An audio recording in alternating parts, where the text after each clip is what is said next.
Selamat berjumpa kembali di Dawil Channel yang akan membahas berbagai aspek kepemimpinan dalam pekerjaan, khususnya dunia IT. Ada berbagai alasan seseorang untuk menjadi manajer. Ada yang menjadi manajer karena senioritas di dalam perusahaan, ada yang menjadi manajer karena kepatuhannya atau dianggap tidak macam-macam di perusahaan tersebut, ada yang menjadi manajer karena terlalu lama di posisi yang ada pada saat ini, lalu dipromosikan ke posisi yang baru. Namun ada yang menjadi manajer benar-benar karena dianggap memiliki potensi oleh manajemen, sehingga ia dipercaya untuk memimpin satu departemen atau unit kerja. Nah, sekarang kita lihat, tentunya setiap manajer memiliki tanggung jawab, kewajiban, dan juga tentunya skill yang dibutuhkan.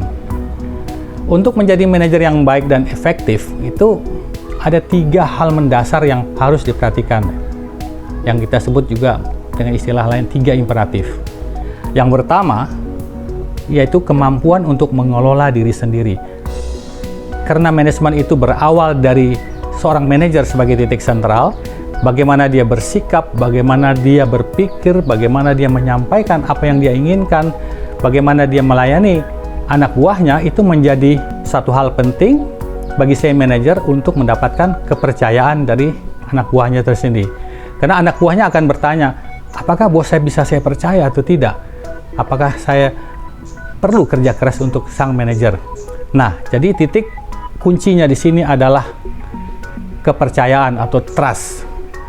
Yang kedua, seorang manajer perlu memiliki kemampuan untuk mengelola jaringan atau lingkup di sekitarnya. Yaitu istilah lainnya adalah managing your network. Manusia adalah makhluk sosial yang tidak mungkin bekerja sendiri dan tidak berinteraksi dari satu sama lain. Sementara perusahaan pun juga terdiri dari banyak departemen, banyak divisi yang memiliki ketergantungan satu sama lain.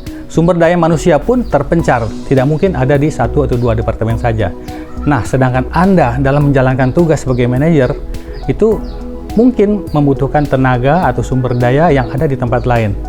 Anda harus bisa membujuk, harus bisa melobi yang bersangkutan, atau malah mungkin Anda harus melobi atasannya bagaimana supaya dapat pinjaman untuk menyelesaikan tugas-tugas Anda. Sehingga dalam hal ini kemampuan melobi itu menjadi penting. Istilah lain dalam manajemen adalah handling skill. Jadi dalam hal ini, pertama Anda mendapatkan trust atau kepercayaan, yang kedua bagaimana Anda bisa melobi orang lain. Yang ketiga adalah kemampuan untuk mengelola tim. Ini barangkali menjadi fokus banyak dari manajer saat ini. Mereka fokus bagaimana membina tim yang baik. Tapi ada juga manajer yang fokus kepada orang-orang yang ada di dalam tim. Individu per individu itu difokus dengan baik, dengan berpikiran bahwa begitu dia dapat kepercayaan dari timnya, itu otomatis kerjasama yang baik akan terjadi. Padahal sesungguhnya tidak demikian, karena yang namanya bekerja sama itu tidak sama dengan sama-sama bekerja.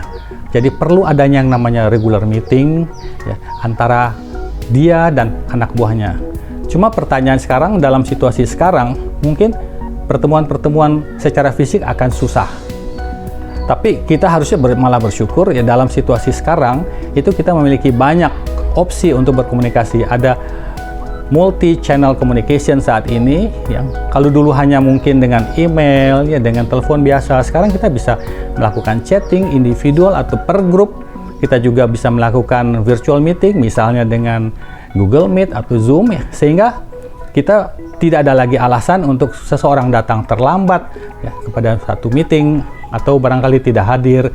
Semuanya bisa terjadi. Cuma mungkin ada tantangan berikutnya. Bagaimana Anda yakin bahwa apa yang Anda harapkan dan apa yang Anda minta kepada tim Anda itu akan dikerjakan atau tidak? Jawabannya kembali kepada poin pertama tadi. Ada nggak rasa percaya antara Anda dan tim tadi? Jadi kembali kepada trust. Mudah-mudahan dengan adanya rasa percaya antara Anda dan tim Anda dan kemampuan Anda untuk melobi, atau istilah lainnya itu adalah handling skills, itu akan terbantu sangat banyak. Semoga hal ini bisa membantu Anda yang sudah menjadi manajer atau bercita-cita untuk menjadi manajer di masa ke depan. Sampai berjumpa di episode berikutnya.